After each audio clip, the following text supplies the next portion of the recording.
Mário, Oi, desculpa. já estamos ao vivo, tá bom? Então, por causa do horário da programação, senão ele ia cair, tá? Ok. Eu vou me retirar, né? Daqui a uns segundinhos você já pode mandar brasa aí, tá bom? Já estamos Um ao abraço. vivo? Já estamos ao vivo. Ok. Pode já começar. Um abraço. Tchau, tchau. Um abraço.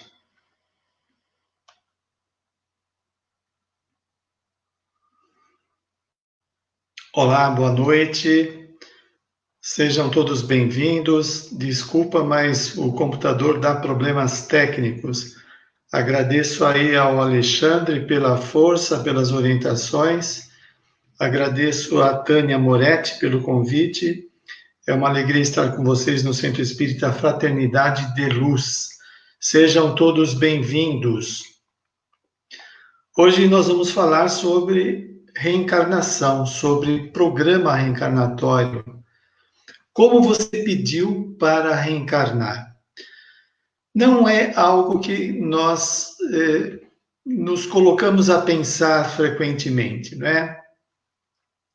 Nós entramos na vida, vamos vivendo, e por conta da sociedade de um modo geral, a pessoa nem sempre, é claro que tem pessoas que questionam de onde ela veio, para onde está indo, o que está fazendo aqui. E com a vinda do Espiritismo, Allan Kardec vai falar. Com o Espiritismo, nós sabemos de onde viemos, o que estamos fazendo aqui e para onde vamos. A vida tem uma finalidade, não estamos jogados no mundo a esmo, né? E este conhecimento é precioso, porque faz com que nós tenhamos sentido na vida, tem sentido estar aqui na existência. E se tem sentido estar na existência, o que está acontecendo conosco é importante. Deixa eu ajeitar aqui o computador. As situações que nós estamos envolvidos são importantes, porque você imagina, quando estávamos desencarnados na vida espiritual, na pátria espiritual, junto de orientadores que programam a evolução da humanidade, e nós temos os benfeitores que orientam a nossa evolução, que dão orientação. Através dessa orientação, o indivíduo sabe aonde ele precisa trabalhar na personalidade para melhorar. Quais são as áreas de defeitos pessoais? Entenda defeitos como desconcerto da personalidade tem trazido atraso no processo evolutivo ou tem trazido problemas, que o indivíduo tem comportamentos geradores de confusão. Então, na programação é trabalhado esses aspectos, como também é proposto a nós todos desenvolvermos qualidades para que possamos melhor entender a vida e progredir. Porque à medida que nós desenvolvemos qualidades, conhecimentos, capacidades, nós ficamos mais instrumentalizados para lidar com a vida. Não é uma bênção saber de tudo isso? Que nós estamos progredindo, que a situação que nós estamos enfrentando atualmente é temporária, vai passar as dificuldades e nós vamos aumentar os nossos conhecimentos? É uma bênção. É uma bênção porque nós podemos dar direção, podemos fazer escolhas, sair da crença popular de que as coisas são assim e pronto, não tem solução. Tem sim, tem solução. Bem, eu vou utilizar o livro de André Luiz, chamado Respostas da Vida, no capítulo Antes do Berço, que se refere à programação reencarnatória. Então, um exercício mental, o que estávamos fazendo antes do berço atual? Como era a nossa vida? O que fazíamos? E aqui André Luiz vai dizer, antes do berço, na espiritualidade, examinando as suas próprias necessidades de aperfeiçoamento, terá você pedido. Nós vamos ver aqui vários pedidos, mas antes eu quero refletir sobre essa colocação inicial. antes do berço, na espiritualidade, examinando as suas próprias necessidades. É examinado.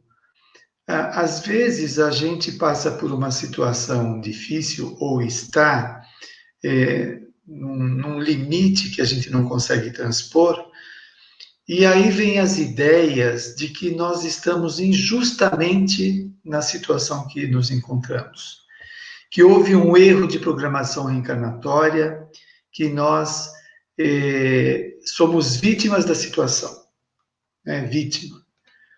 O que mais parece é falta de lucidez, de clareza mental, de entender que a vida atual faz parte de escolhas que fizemos e fazemos. Ele fala que estávamos examinando as próprias necessidades. Nós não estávamos sentados numa nuvem admirando as estrelas, admirando o planeta, não é? É claro que na volta à vida espiritual nós vamos encontrar os parentes, amigos, os lugares nós vamos visitar, faz parte da vida espiritual, não é? Mas lá é a pátria real do espírito. Então, é de lá para cá que há a programação, a revisão das existências para se aperfeiçoar quando reencarnamos. Então, você imagina, de repente nós chegamos à vida espiritual e vemos a nossa ficha evolutiva. Puxa vida, olha, eu passei 60 anos na Terra e durante esse período eu fiquei o tempo todo de briga com determinada pessoa. Eu não podia ver ela para provocá-la ou ela me provocar. Sempre tendo atritos nas nossas relações. 50 anos fazendo isso. Ou, ao contrário disso, nós podemos dizer, puxa vida, durante 50 anos eu consegui fazer vários cursos, trabalhei na Fraternidade de Luz, aprendi, fiz cursos, eu aproveitei a minha existência. Eu era meio tendente, assim, tendencioso ao egoísmo de pensar só em mim mesmo, e lá no centro eu conseguir aprender a ser altruísta, solidário, fraterno. Olha que bênção! O indivíduo sai com lucro evolutivo aqui do planeta. Obviamente que vai chegar na espiritualidade sorridente, alegre, em paz, contente pelas realizações, que vai refletir na sua autoestima, autoamor, autoimagem. E aquele que passou 50 anos brigando com a vida, falou, eu vou ter que voltar e aprender a fazer isso novamente, não é possível. E aí pode voltar em situação mais difícil, porque nesta existência atual foi programada de modo a nós estarmos perto de pessoas para reajustes determinados. E as condições eram favoráveis. Se a gente desperdiça as condições atuais, na vida futura pode ser diferente, pode ser que não tenhamos as mesmas condições e seja mais difícil. Então, vale a pena pesquisar, refletir. É dar uma olhada, qual é a área que a gente balança mais, atrita mais? É um aviso? É um sinal? Essa área é um ponto fraco da minha personalidade. E aí, então, André Luiz fala, terá você pedido, aqui ele cita um dos pedidos, a deficiência corpórea que induza a elevação de sentimentos. A deficiência corpórea. Provavelmente o indivíduo teve uma saúde satisfatória numa existência anterior, aproveitou a saúde somente para atender os seus interesses, às vezes viveu de modo egoístico, sem pensar em ninguém, abusou da saúde, né? Com os excessos de bebida, de cigarro, de sexo, de dinheiro, de preguiça, de briga, etc. Então, ele diz aqui que essa deficiência pode induzir a elevação dos sentimentos. Elevação dos sentimentos, porque aí o indivíduo tem tempo para pensar e valorizar a importância da saúde. Você já pensou em algo mais didático do que isso? O indivíduo, ele vem numa limitação em que não adianta ele tentar ultrapassar esse limite quando é físico. Ele pode fazer fisioterapia, melhorar determinadas condições, mas lá no núcleo onde ele precisa aprender, ele não consegue transpor. E aí ele tem tempo para pensar na importância da saúde. Quando ele vê alguém desperdiçando saúde, ele fala, olha só, a pessoa acha que não está enxergando o que eu estou passando e ela está desdenhando a saúde dela. A vida sempre vai dar oportunidade para nós aperfeiçoarmos. Agora, você sabe como que é? Uma pessoa despreparada, que não conhece as luzes do Espiritismo, vai dizer o quê? Coitado, olha que azarado, que vida que vida infernal, que limite, a pessoa não vive assim. Vamos fazer um parênteses sobre viver. O que é viver? É ficar indo no shopping fazendo compras? É ficar nos bares da vida tomando cerveja? É ficar fazendo viagem? Isso é viver? Isso pode fazer parte das experiências humanas, mas a vida é mais do que isso. E aí a pergunta que fazemos para uma pessoa que faz essa colocação é a seguinte: você vive? Você é feliz? Porque está cheio de pessoas, de gente fazendo viagens, comprando coisas amarguradas. Elas fazem isso para tentar aplacar a angústia, o sofrimento interno. Então, a pessoa que está passando por aquele limite, nós vamos lembrar lá do Evangelho, bem-aventurados os aflitos. O aflito de hoje é o esbanjador do passado. No passado ele esbanjou, ele maltratou o seu corpo, e hoje ele vem em aflição, e Jesus fala, bem-aventurado. Por quê? Porque ele já está resgatando, ele não está cometendo mais os mesmos erros do passado. Então, esta experiência de limite é um aprendizado para o aprimoramento, para não errar mais. Porque se fosse dado um corpo sadio para ele, ele iria reincidir nos erros. E o pior, provavelmente envolver outras pessoas, demorando mais tempo para reparar tanto os danos pessoais como nos outros. Então é melhor que ele venha com limite para não aprontar mais.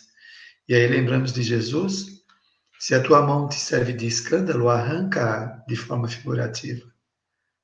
Porque ela é motivo de escândalo, de sofrimento. Então, a pessoa que nasce sem a mão, ela não tem a oportunidade de praticar crimes que já fez no passado, de usar a mão para o mal. Terá você pedido também a enfermidade de longa duração capaz de educar-lhe os impulsos. Imagina o seguinte, tem gente que fala, eu sou explosivo mesmo, eu sou impulsivo, eu não tenho controle, eu sou assim. E muitas vezes a pessoa aprendeu a ser impulsiva, né? A não ter freio, ela vai fazendo as coisas. E isso pode trazer danos para a pessoa nos seus relacionamentos interpessoais, no contato com as pessoas e a sociedade. A enfermidade de longa duração, quanto? 10 anos, 20 anos, 30 anos, 60 anos? 60 anos com limite. Vamos exemplificar de um outro modo. O indivíduo na vida passada foi um fumante inveterado. Fumava, não se preocupava com o pulmão, excessivamente. E isso danificou o seu corpo. Hoje ele reencarna com o pulmão comprometido, tem uma doença do pulmão, tem dificuldade de respirar, a vida toda naquela fragilidade com os seus pulmões. Eu estou tentando me acertar aqui, me centrar na câmera. De dificuldades com os pulmões. Qualquer resfriado, ele fica com dificuldade de respirar. Se ele anda muito, tem dificuldade de respirar. Como está dizendo aqui, enfermidade de longa duração, capaz de educar-lhe os impulsos. Então, ele pode ainda hoje ter impulsos de fazer as coisas, mas o pulmão não deixa. Ele quer ser um atleta e não pode. Ele quer fazer passeios, corrida e não pode. Aprende ou não aprende? Vagarosamente, essa enfermidade, olha que paradoxo, a enfermidade está ajudando ele a se renovar, a se equilibrar, que na visão materialista parece um tormento desnecessário. Não, mas é o medicamento que vai corrigindo paulatinamente o indivíduo. Traga esta reflexão às nossas dificuldades, às situações difíceis que nós enfrentamos e não conseguimos transpor. O que aquela experiência está ensinando para nós? E aí André Luiz continua. Eu preciso, depois que o Alexandre me dê a informação, deixa eu ver se pode ser aqui pelo WhatsApp, de quanto tempo eu tenho e até que horas eu vou na palestra. Eu vou deixar o WhatsApp disponível aqui para ele informar. Ele está digitando, eu li agora 2 minutos, eu não sei se é o tempo que falta. Bom, vamos continuar. Daqui a pouco ele termina a mensagem. Terá você pedido também essa ou aquela lesão física que favoreça os exercícios de disciplina? Igual à lição anterior. Até às 21h15. Muito bem. Então, temos mais alguns minutos. 21h15. Terá pedido determinada mutilação que lhe iniba o arrastamento à agressividade exagerada. Tem um caso no livro de André Luiz que os benfeitores vão trabalhar na desencarnação desse rapaz. E André Luiz, quando vê o rapaz desencarnando e sabe que ele foi um grande trabalhador do bem nas atividades profissionais dele, André Luiz fala, nossa, mas ele, raquítico, desse modo conseguiu fazer tanto? E aí o pai do rapaz, que está desencarnado, o pai é desencarnado, fala, pois é, na vida anterior ele era robusto e forte e usava a força para bater nos outros. Hoje ele veio raquítico e ajuda as pessoas como não fez no passado. Então, novamente, quem olha ele raquítico fala, coitado, não pode fazer nada. Nós não sabemos quem está dentro desse corpo. E essa fragilidade toda, como as outras citações, faz bem para a educação pessoal dele. Terá pedido complexo psicológico que lhe renove as ideias.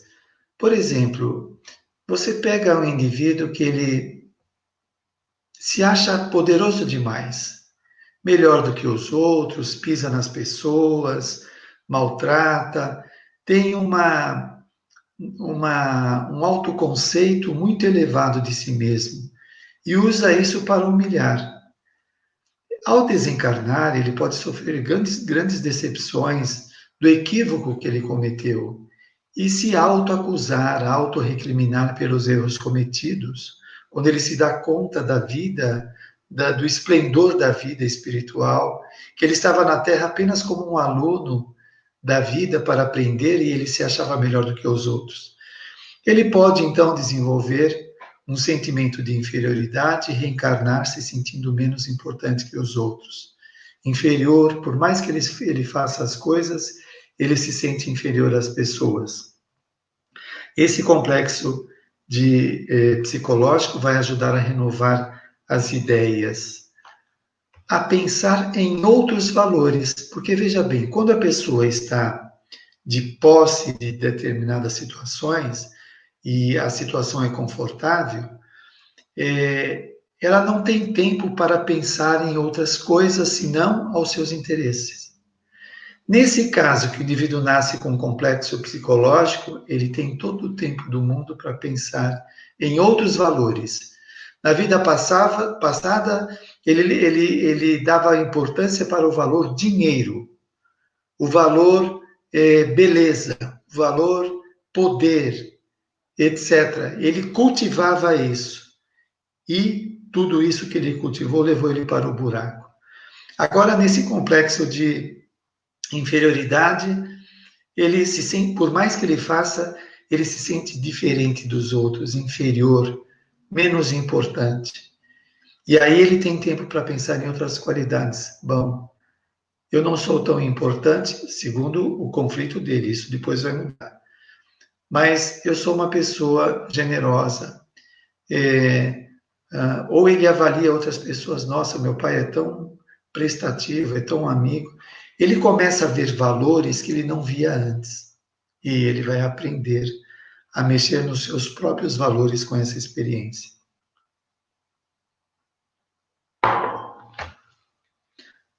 O lar amargo onde possa aprender quanto vale a afeição. O lar amargo. Então você pega uma pessoa que se casa, tem filhos e pensa só nela mesma. O indivíduo sai do trabalho, passa no boteco e vai beber cerveja com os amigos. Chega em casa na hora de dormir. E ainda chega meio alterado, brigando e causando mal-estar, atormentando a família. Não é? Ou, esse é um exemplo. Um outro exemplo. Um filho que é revoltado e briga com os pais, não aceita a condição financeira que tem, não aceita o que possui, o conforto doméstico, a alimentação, e briga e provoca os pais, etc, etc.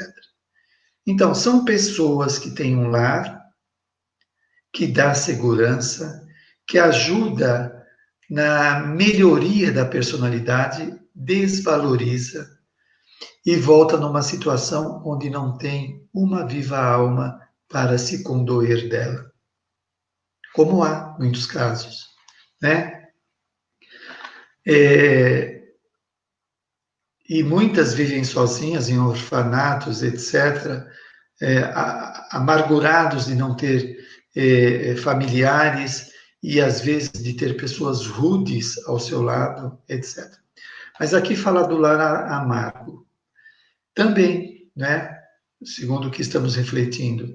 Então, você imagina o que é você chegar do trabalho, encontrar pessoas brigando, te provocando, não te cumprimentando, não dando importância para você. O que será que fizemos no passado para ter esse tipo de tratamento?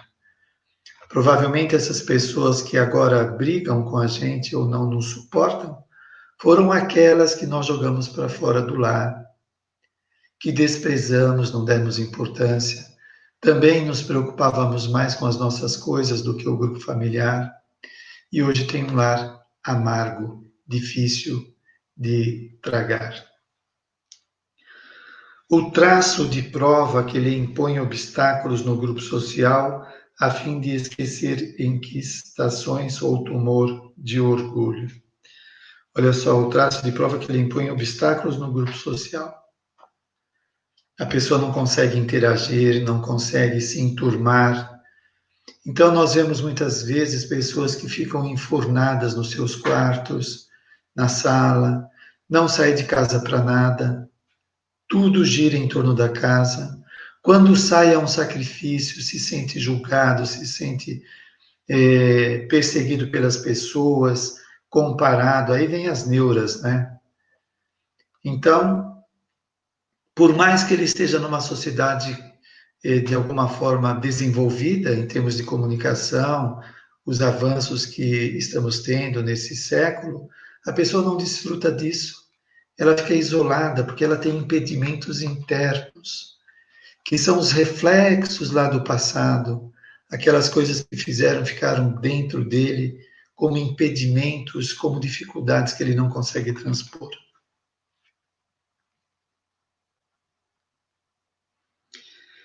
O reencontro com os adversários do passado, então, na forma de parentes difíceis, atendendo a resgates de antigos débitos.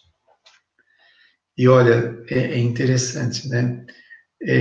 Os parentes difíceis são vínculos do passado que a pessoa não precisa falar nada, que a gente já se sente incomodado e ela se sente incomodada com a gente. Então é onde vai dar aquelas brigas que se faz até piada, né? Da mulher que fica brava com o marido porque ele esqueceu a toalha em cima da cama. O marido que briga com a mulher porque ela tirou alguma coisa fora de ordem. São coisas que não merecem um pingo de atenção em termos de relação. Mas para eles aquilo lá é o máximo de provocação. Por quê? Porque eles já estão tão carregados de memórias, de lembranças das brigas das vidas passadas, que hoje isso transborda na relação, né? E uma outra coisa que se observa, às vezes o indivíduo está num ambiente tão inóspito que ele não se sente à vontade para dar uma opinião, para fazer uma colocação. Ele se sente o tempo todo cerceado, vigiado. Tal é a relação doentia que existe entre este grupo. Deixa eu ficar atento aqui com o nosso tempo. A internação passageira em ambiente de pauperismo, pobreza, de maneira a desenvolver a própria habilitação no trabalho pessoal. Para algumas pessoas, a dificuldade se torna um trampolim, uma alavanca que mobiliza o indivíduo a sair daquela situação, né? Então, a impossibilidade... não, eu pulei um aqui, que eu também gosto muito de falar. Bom, só repetindo esse daqui. A internação passageira em ambiente de pauperismo, de maneira a desenvolver as próprias habilidades no trabalho pessoal. E aí o indivíduo vai se mexer, ele vai buscar meios de vencer esses impedimentos. Não vamos esquecer que a prova é reversível, ela muda. Então, se ele reencarna numa situação paupérrima, com o mérito pessoal, ele pode reverter a situação. O que eu queria citar e passei por cima foi o seguinte: a impossibilidade temporária para a obtenção de um título acadêmico, de modo a frenar-se contra desmandos intelectuais. Quantas pessoas eu conheci que se sentem sem importância nenhuma porque não têm um diploma? Não têm um diploma.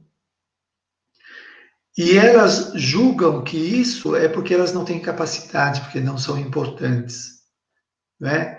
E existe um preconceito na sociedade e uma cobrança ao mesmo tempo de que as pessoas devem ter formação, ter uma graduação, etc. E para algumas pessoas é prova. Você pega hoje uma pessoa cheia do dinheiro, de tempo, inteligente, que ela gasta o tempo dela sem fazer nada, sem agregar nada na personalidade. Ela reencarnou para evoluir e não progrediu nada. Ela desdenhou o dinheiro, a inteligência, então ela pode voltar numa condição de cerceamento de limites, que por mais que ela queira estudar, ela não consegue, ela não tem dinheiro para pagar, não consegue entender os textos, dificuldades intelectuais, ou pode até conseguir a graduação, mas à custa de muito esforço. Eu lembro quando estava fazendo a faculdade, a primeira faculdade, obviamente, não tinha experiência, anotava tudo que o professor falava e ainda assim ia ruim na prova, né? Mais ou menos. Depois a gente vai aprendendo. E tinha um colega do lado que já tinha uma faculdade anterior, ele não anotava nada. E na prova ele era um dos melhores que tirava nota, né? Por quê? Condições pessoais, capacidades desenvolvidas, eu tinha os meus limites, eu não conseguia. Agora, o pior é o indivíduo que não consegue e se avalia por conta disso. Você é importante porque você é uma centelha divina. Não é por causa de um título, da beleza do corpo, do dinheiro, do poder, do prestígio. Não é isso. Isso são papéis sociais que, ao desencarnar, nós vamos deixar tudo aqui. Na vida espiritual, nós não usamos mais esses papéis, nós somos um espírito, né? Então, se você aposta a sua competência, a sua importância em cima dos bens terrenos, você está perdendo tempo. Veja aquela mensagem de uma rainha no Evangelho segundo o Espiritismo. Ela esperou desencarnar e encontrar os súditos na vida espiritual para atender os interesses dela. E ela percebeu, ela viu, que os súditos, muitos deles, estavam acima dela em termos de evolução. Aceite as dificuldades e desafios da existência, porque, na maioria das circunstâncias, são respostas da providência divina aos nossos anseios de reajuste e sublimação. Nós temos que vencer essa visão viciada de achar que somos vítimas e estamos jogados no mundo.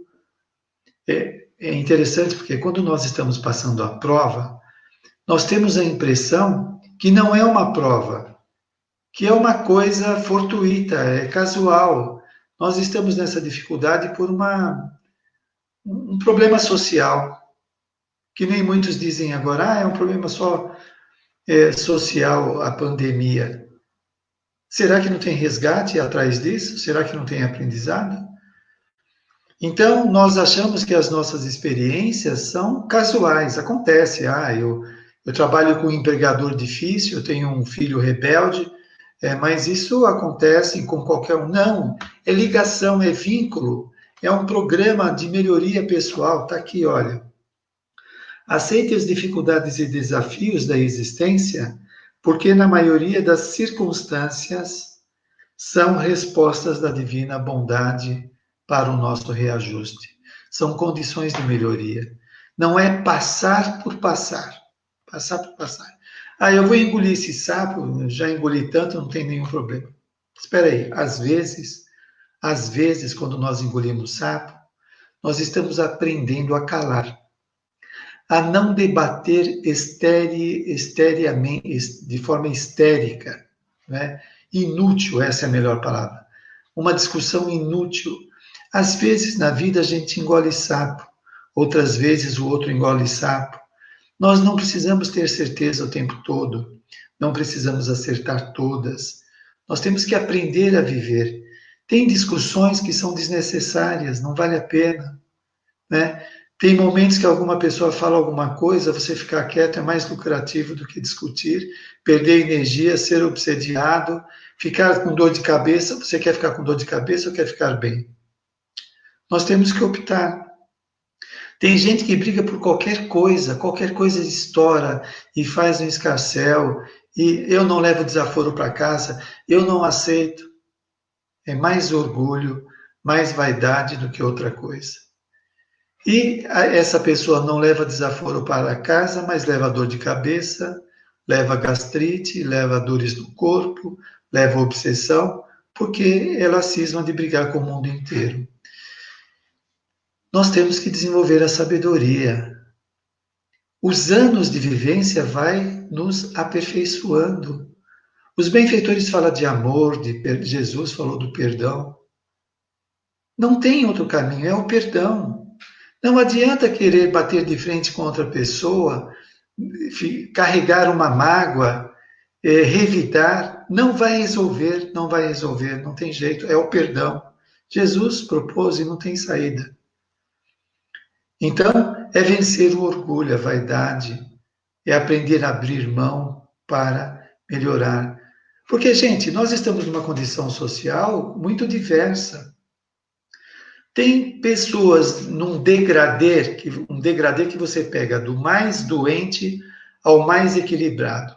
Tem toda uma cadeia aí de comportamentos que são diferentes e é natural que nós vamos divergir, discordar de pessoas, de opiniões, etc. E temos que aprender a aceitar. É sua opinião? É sua. Eu não preciso mudar a cabeça do outro para aceitar as minhas ideias. Agora sim, nós estamos no tempo. Bom, gente, muito obrigado à paciência de vocês, muito obrigado ao Centro Espírita pelo convite que me fez, agradeço a Tânia, ao auxílio do Alexandre. O livro que nós estudamos foi Respostas da Vida de André Luiz, psicografado pelo Chico Xavier. Muito obrigado e boa noite a todos.